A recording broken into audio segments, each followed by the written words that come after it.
Hello everyone, my name is Irene from Femsters and this is my testimony.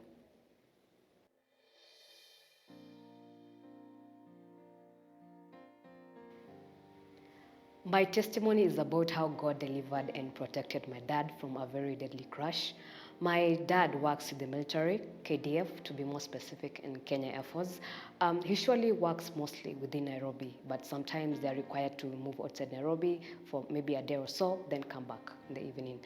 So on Tuesday, my dad informed me that they were going to Kisumu the next day on Wednesday for an errand, then come back in the evening. And I asked him how they were going to go. Then out of curiosity, he had informed me that they are going to use their choppers, but a different one that they had used before. So I asked him, how safe and secure are their choppers? We got in the whole conversation and all. And the next day on Wednesday, I remember I was in the middle of my morning prayers. My dad informed me that they're already airborne on their way to Kisumu, so I just wished him a safe journey. Then I went about my morning prayers and all. They went to Kisumu, they arrived safely, they did their errands and all, and came back in the evening safely by God's grace. So the next day on Thursday, I'm sure we all saw it in the news that there was a helicopter crash which ended up making some people lose their life, together the Chief of Defense Forces.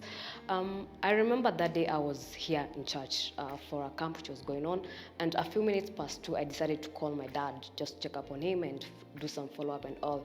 And that's when he informed me that there was a crash, and that crash, the helicopter which had crashed that day, is the same chopper that they had used the previous day to Kisumu and back.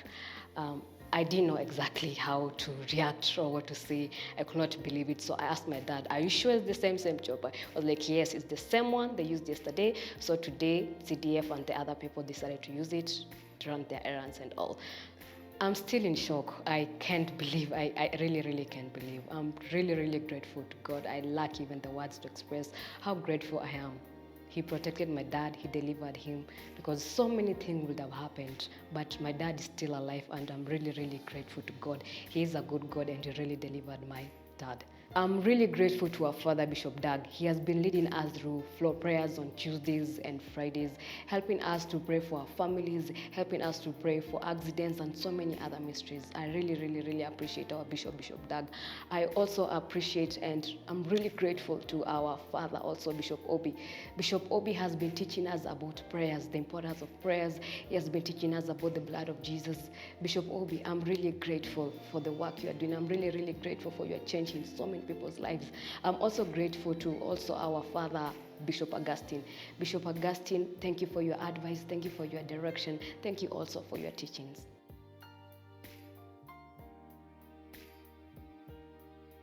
My advice to the congregation is, let's listen and obey the instructions and the teachings of our fathers, starting from Bishop Doug, Bishop Obi, Bishop Augustine. Jeremiah 3:15 says, and I will give you pastors or shepherds after my own heart who are going to feed you with knowledge and understanding. We have such spiritual fathers in our midst. God has blessed us with such people in our midst. I remember, just a little bit of recap, I remember 2 weeks before HIGAM, we had the prayer convention season 1, and Bishop Obi encouraged us and taught us about the importance of prayers, and I personally decided to take my prayer life seriously. 1 week towards HIGAM convention, Bishop Augustine, during one of the Wednesday services, he just called me aside for like a minute or so, and he told me, he encouraged me to go and pray the next week, just pray and fast towards HIGAM. And I decided to take the advice seriously. The next week I just decided to fast and pray towards HIGAM. Those who are here during the HIGAM conference saw the many things God did using Prophet Micaiah, the many things that he said and also prophesied towards our lives, towards my life to be specific. This coming week we have prayer seminar season 2 with our father, Bishop Obi. I'd like to encourage everyone, don't be left out. Come and be part of it, the morning prayers and also the evening prayers. I have personally seen and experienced that prayers really change our lives. We can't do without prayers and all. Bishop tells us that everything by prayer, nothing without prayer. Don't do anything under the sun without having prayers in it. And also the same thing Bishop has been teaching us about the blood of Jesus. We should always involve the blood of Jesus in everything that we do, when we travel, when we sleep, and all. Thank you, and may God bless you.